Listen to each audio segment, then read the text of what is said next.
Bonjour à tous, bienvenue pour cette présentation au sujet des vieilles forêts en tant que patrimoine naturel aux multiples enjeux écologiques. Tout d'abord, je me présente, donc je suis Nicolas Gouix, je travaille au Conservatoire d'espaces naturels d'Occitanie et je suis enseignant-chercheur associé à l'école d'ingénieurs de Purpan et j'ai construit cette présentation avec ma collègue Céline Amberger. Donc les vieilles forêts, de quoi parle-t-on? Les vieilles forêts, pour nous, ce sont des forêts qui sont à la fois anciennes et matures. En tous les cas, c'est la définition qu'on en avait faite avec le groupe d'études des vieilles forêts pyrénéennes depuis le début des années 2010. Ces vieilles forêts, elles nous intéressent en particulier parce qu'elles sont extrêmement rares. En France, on estime qu'elles représentent un petit peu moins de 1% de la surface forestière. Et en région Occitanie, où on conduit des inventaires depuis le début des années 2010 pour les localiser et les cartographier, on estime, et on a pu contrôler, que c'était à peu près moins de 4% de la surface des forêts pyrénéennes, et c'est une surface inférieure à 0,5% en plaine, où on a uniquement des petites reliques, en général de quelques hectares, voire quelques dizaines d'hectares. En montagne, on peut avoir des surfaces de quelques centaines d'hectares.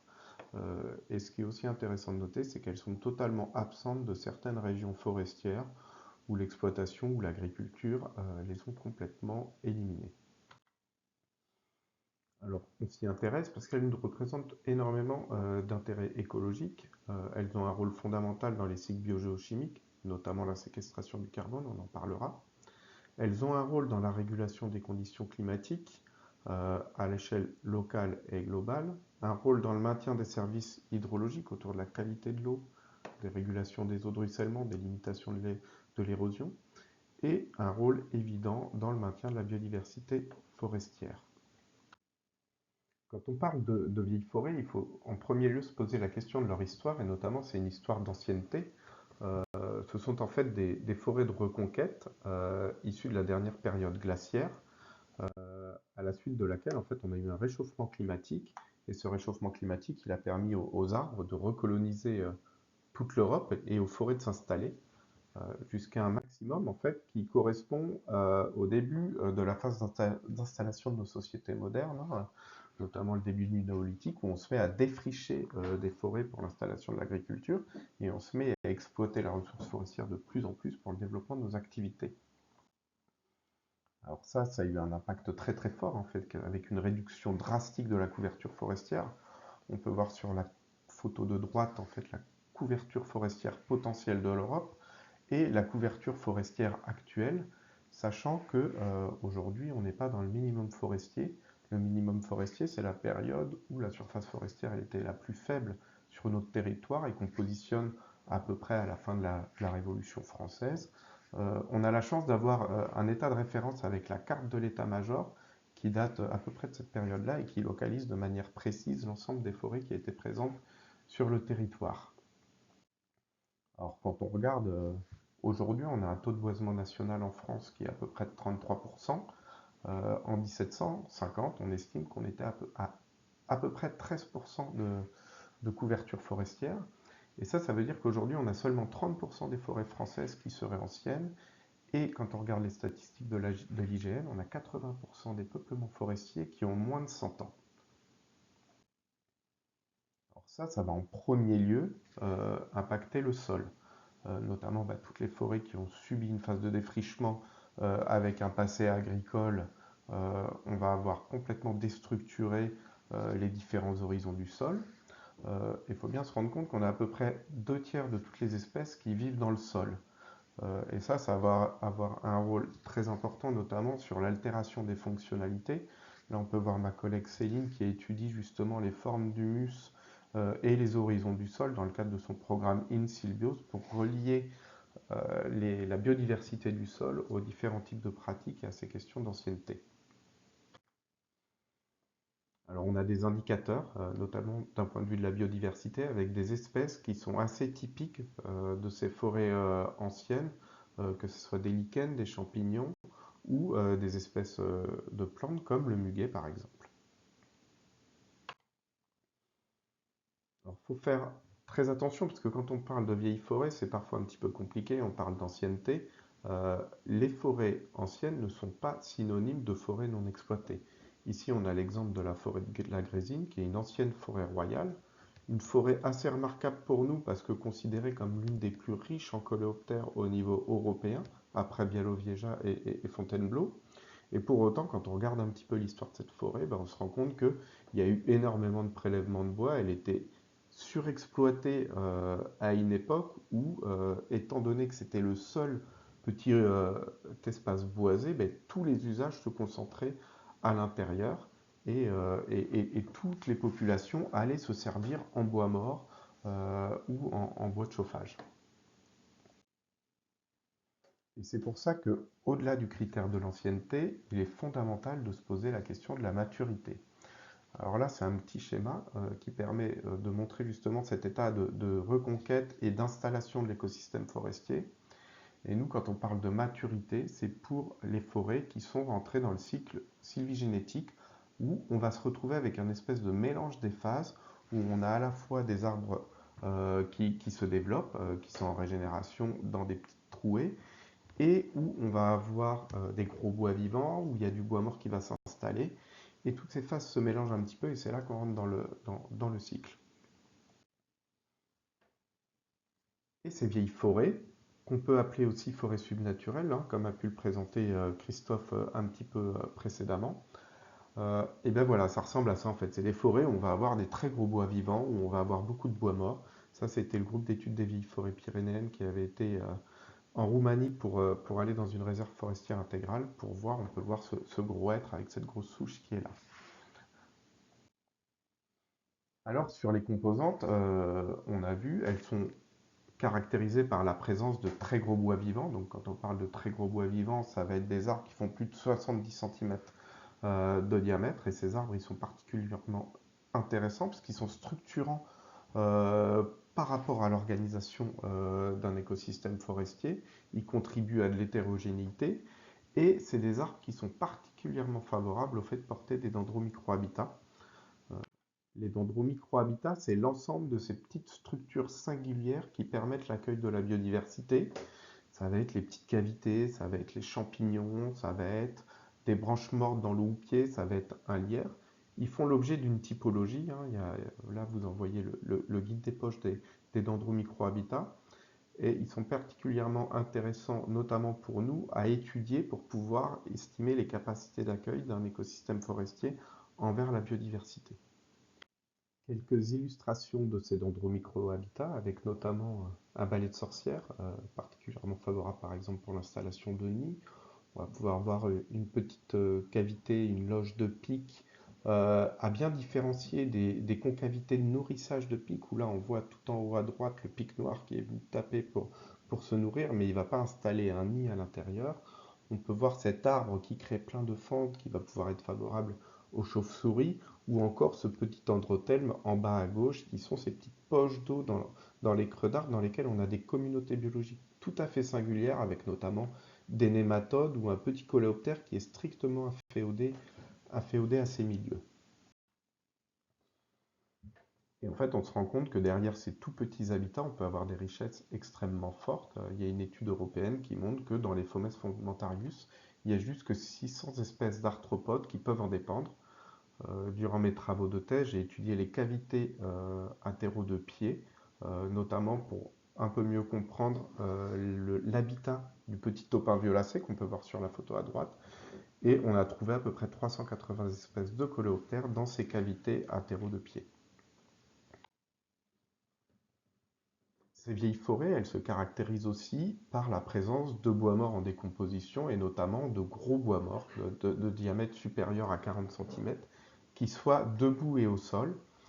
Et le bois mort, il est particulièrement intéressant pour la biodiversité puisqu'on a à peu près 25% des espèces vivantes dans les forêts qui sont dites saproxyliques, donc dépendantes du bois mort.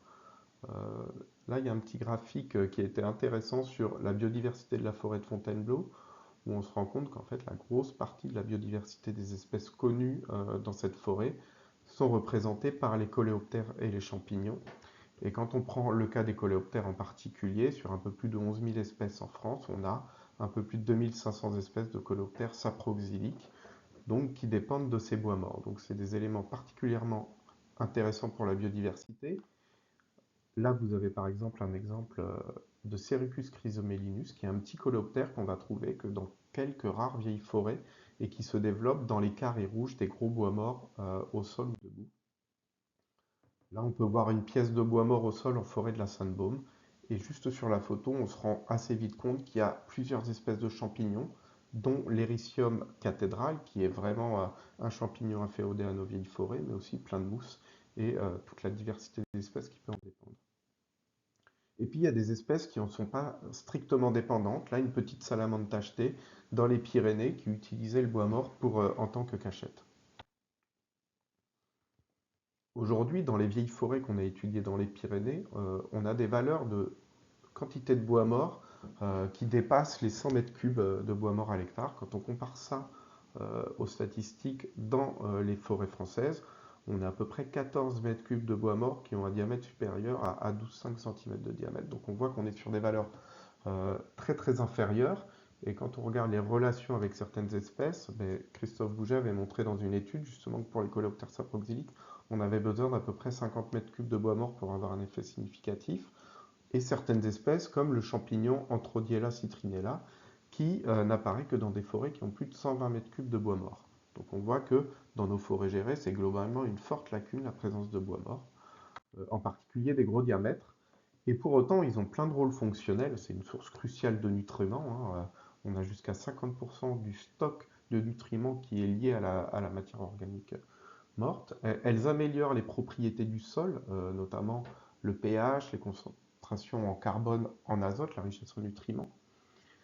Elles ont un rôle important dans le stockage de l'eau, c'est particulièrement d'actualité, j'aurais envie de dire, et en fait on se rend compte que les gros volumes de bois mort, ils ont ce rôle un petit peu d'éponge et ils accumulent de l'eau et ça peut représenter des stocks assez importants.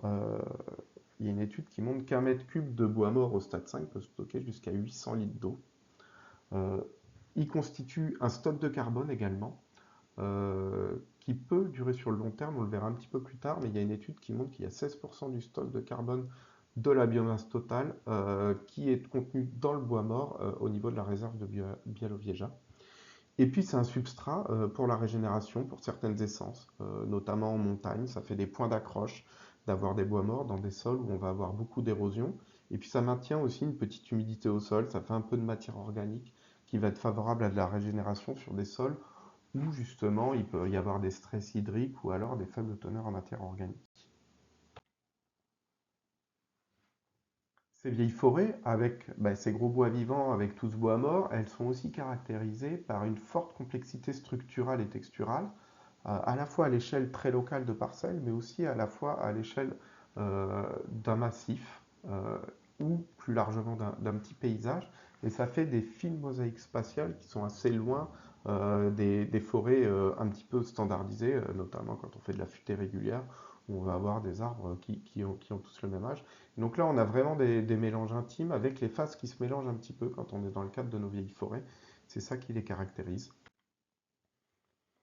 Et pour autant, quand on parle de nos vieilles forêts, il y a aussi cette question de la naturalité. Ça fait partie des critères des forêts subnaturelles qui nous ont été présentés. Et cette naturalité, elle est forcément l'héritage de notre histoire. J'aime bien reprendre l'exemple de la forêt de Fontainebleau, où on a des réserves biologiques intégrales qui sont parmi les plus vieilles des réserves qu'on ait en France, et qui avaient été mis en réserve au début pour des questions artistiques. Et ce qui est assez intéressant, c'est de voir cette image où, ben, si c'est un état de référence pour nous de ce que pourrait être une vieille forêt de plaine aujourd'hui, à l'époque, il y avait quand même des usages, et là, on voit un troupeau domestique qui allait pâturer en forêt. Donc, c'est malgré tout des forêts qu'on a forcément modifiées par notre activité. Si on prend le cas de la montagne, où on pourrait se dire en montagne, c'est relativement préservé de l'impact humain pour des questions d'accessibilité, en fait, on se rend compte que par le feu, par le pâturage, on a complètement modifié les limites altitudinales des arbres, notamment. Et puis, au-delà de la distribution qui a été modifiée par nos activités, c'est aussi la composition en essence. Ça, c'était une étude menée en Ariège, où on voit que l'IF, au fil du temps, a été complètement a été évincé des montagnes, et puis qu'en fonction des périodes, il y a eu une alternance plutôt de sapins, plutôt de hêtres, ou un mélange, et ça dépendait de nos besoins et de nos usages. Et pour autant, quand on a compris que nos vieilles forêts, ce n'étaient pas des forêts primaires où il n'y avait jamais eu d'impact de l'activité humaine. Aujourd'hui, ces forêts qui sont caractérisées par ces gros bois vivants, ces gros bois morts, beaucoup de dendromicrohabitats, ça constitue les points chauds de biodiversité les plus importants qu'on ait quand on étudie la biodiversité forestière. C'est pour ça qu'avec le réseau des conservatoires, on essaie de les sécuriser pour les amener vers la libre évolution, pour maintenir ces qualités. Au-delà de l'intérêt pour la biodiversité, ces vieilles forêts, elles sont aussi très intéressantes à étudier d'un point de vue de la génétique de leurs arbres et de leur peuplement. Vous avez le cas là sur la gauche d'un vieux hêtre de la forêt de la Massane. La forêt de la Massane, c'est une hêtraie en contexte méditerranéen et qui présente une génétique singulière au niveau de la souche de ces arbres. C'est ce qu'on a aussi étudié, et ça, une présentation vous en sera faite dans le cadre de ce webinaire, dans le cadre du programme Oxygène, sur la résilience des vieilles forêts d'Occitanie. On a croisé ces approches génétiques avec des questions d'évaluation du niveau de dépérissement des arbres. Parce que de fait, ce qu'on se rend compte, c'est que dans nos vieilles forêts, à la fois parce qu'elles maintiennent un microclimat avec leur couvert continu, parce qu'elles ont cette diversité de structures, parce qu'elles ont peut-être des caractéristiques génétiques singulières, on voit des phénomènes d'adaptation qui ne sont pas tout à fait les mêmes que dans les forêts gérées, avec parfois des peuplements par exemple de hêtraies. Moi je vis dans le département du Lot, on a réussi à trouver des hêtraies sur la zone de Causse et qui s'en sortent plutôt pas mal. Donc ça interroge pas mal par rapport aux différents scénarios et simulations qui peuvent exister. Avec un point d'alerte en particulier, quand on se pose ces questions aussi de dépérissement, c'est quelle est la question qui est posée.